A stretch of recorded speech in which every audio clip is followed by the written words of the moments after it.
എല്ലാവർക്കും ഈ പ്രഭാതത്തിൽ വന്ദനം. ഒരു ദിവസം കൂടെ ദൈവം നമുക്ക് ദാനമായി നൽകിയത് ഓർത്ത് ദൈവത്തെ സ്തുതിക്കുന്നു. ലൂക്കോസ് വിശേഷം 6-ാം അധ്യായം 31-ാം വാക്യം. മനുഷ്യർ നിങ്ങൾക്ക് ചെയ്യണം എന്ന് നിങ്ങൾ ഇച്ഛിക്കുന്നത് പോലെ തന്നെ അവർക്കും ചെയ്യുവീൻ. നമ്മുടെ കർത്താവായ യേശുക്രിസ്തുവിന്റെ ഒരു തങ്ക നിയമമാണ് ഈ ലൂക്കോസ് സുവിശേഷം 6-ാം അധ്യായത്തിലും മത്തായിലും നാം അത് വായിക്കുന്നുണ്ട്.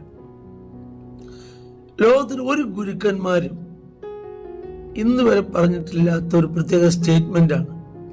അതാണ് തങ്ക നിയമമെന്ന് ഇതിനെ വേദപണ്ഡിതർ വിളിക്കുന്നത്. എന്താണ് ഈ വാക്യത്തിന്റെ ആശയം നമ്മെ പഠിപ്പിക്കുന്നത്, അർത്ഥം നമ്മെ പഠിപ്പിക്കുന്നത്? മനുഷ്യർ നിങ്ങൾക്ക് ചെയ്യണം എന്ന് നിങ്ങൾ ഇച്ഛിക്കുന്നത് അവർക്ക് ചെയ്യുവിൻ. സത്യത്തിൽ എല്ലാ പ്രശ്നങ്ങൾക്കും പരിഹാരം ആ ഒറ്റ വാക്യം കൊണ്ട് തീരും. ആ ചെയ്യുന്നതുകൊണ്ട് തീരും എല്ലാ പ്രശ്നങ്ങൾക്കും പരിഹാരം. തമ്മിലുള്ള പക, തമ്മിലുള്ള അസൂയ, തമ്മിലുള്ള വൈരാഗ്യം, തമ്മിലുള്ള ഏത് പ്രശ്നങ്ങളാകട്ടെ, എല്ലാം ഈ ഒറ്റ വാക്യത്തിന്റെ അടിസ്ഥാനത്തിൽ നമ്മൾ ചെയ്താൽ തീരുന്നതേ ഉള്ളൂ. അതാണ് തങ്ക നിയമം എന്ന് വിളിപ്പാൻ കാരണം.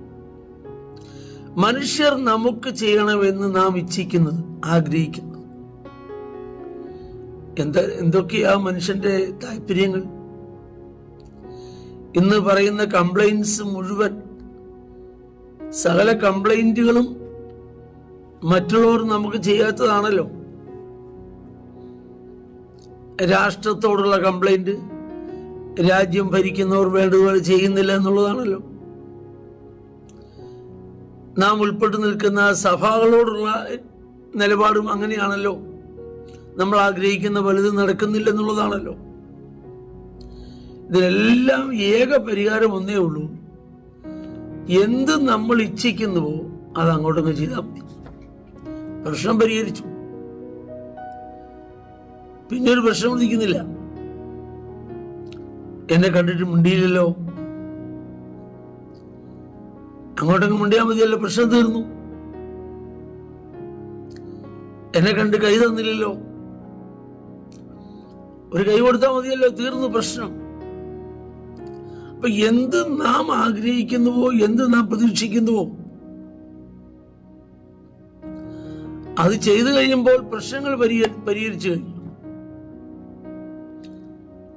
ഈ തങ്ക നിയമം നമുക്ക് പാലിപ്പാൻ സത്യത്തിൽ ദൈവോർമ്മയില്ലാതെ സാധ്യമല്ല. മാനുഷികമായ യാതൊരു വിധമായ നമ്മുടെ ബുദ്ധി കൊണ്ടോ കഴിവുകൊണ്ടോ അല്ലെങ്കിൽ നമ്മുടെ പ്രയത്നം കൊണ്ടൊന്നും ഒരിക്കലും നമുക്ക് സാധ്യമല്ല. നമുക്ക് ചെയ്യാൻ കഴിയാത്തതിനെ ചെയ്യുവാൻ കർത്താവ് നമുക്ക് തുണ നിൽക്കുകയും നമുക്ക് കൃപ തരികയും ചെയ്യും എന്ന് നമുക്ക് മനസ്സിലാക്കാൻ കഴിയും. പല പ്രയാസങ്ങളിലൂടെയും നമ്മൾ കടന്നു പോകുമ്പോൾ അതിനെല്ലാം കാരണം മറ്റുള്ളവർ നമ്മോട് ചെയ്യുന്ന പല പ്രവൃത്തികളും, പല സംസാരങ്ങളോ എന്തുമാകട്ടെ ആയിരിക്കാം. എന്നാൽ ഈ നിയമപ്രകാരം നമ്മൾ തിരിച്ച് ഒന്നിടപെടാൻ ശ്രമിച്ചു കഴിയുമ്പോൾ അതിന് പരിഹാരം ഉണ്ടായിരിക്കും. അതിന് നമുക്ക് ആവശ്യം ദൈവത്തിന്റെ കൃപയാണ്. ദൈവത്തിന്റെ അത്യന്തമായ ശക്തിയാണ്. പൗലോസ് ഒരിക്കൽ പറഞ്ഞ കാര്യം നമുക്കറിയാം. എന്നെ ശക്തനാക്കുന്ന അവൻ മുഖാന്തരം എനിക്ക് സകലവും കഴിയും. നമ്മെ ശക്തീകരിക്കുന്ന ദൈവത്താൽ നമുക്ക് കഴിയാത്ത കാര്യങ്ങൾ ചെയ്യുവാൻ കഴിയും. അതിനായിട്ട് നമ്മൾ ദൈവത്തോട് പ്രാർത്ഥിക്കണം. ഈ പകൽ, ഈ രാവിലെ സമയം മനുഷ്യർ നമുക്ക് ചെയ്യണം എന്നാഗ്രഹിക്കുന്നത് അവർക്ക് ചെയ്യുവാൻ ഉള്ള കൃപ ദൈവം നമുക്ക് തരേണ്ടതിന് പ്രാർത്ഥിക്കാം. ഞങ്ങളുടെ കർത്താവേ, സ്വർഗീയ നല്ല പിതാവേ, ഈ വചനം കേൾക്കുന്ന എല്ലാവരെയും അങ്ങയുടെ നാമത്തിൽ അനുഗ്രഹിക്കുന്നു, യേശുവിൻ നാമത്തിൽ തന്നെ.